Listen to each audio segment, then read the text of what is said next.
पैदल चलना और हरकत में रहना दिल की सेहत के लिए कितना मुफीद है, आइए इस वीडियो में जानते हैं। मेडिकल साइंसेज में पंडलों के उजलात, खासतौर पर कैल्फ मसल को अक्सर पेरिफेरल हार्ट या सेकंड हार्ट कहा जाता है, क्योंकि ये पट्टे खून को नीचे से ऊपर यानी दिल की तरफ वापस धकेलने में मदद देते हैं।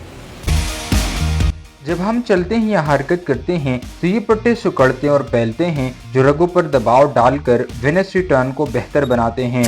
इस तरह खून की गर्दिश को फरोग देती हैं। ये रगों में खून के जम जाने यानी वेनस स्टेटस को रोकती हैं, जो खतरनाक क्लॉट्स जैसे डीप वेन थ्रोम्बोसिस से बचाव में मददगार हैं।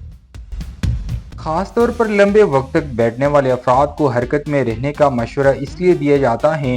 रोजमर्रा की मोतदिल जिस्मानी सरगर्मी जैसे वॉकिंग, सीढ़ियाँ चढ़ना और हल्की वर्जिश दिल की सेहत बेहतर बनाती हैं, ब्लड प्रेशर और कोलेस्ट्रॉल को कंट्रोल में रखती हैं। इसके साथ साथ दिल के दौरे और स्ट्रोक के खतरे को भी कम करती हैं।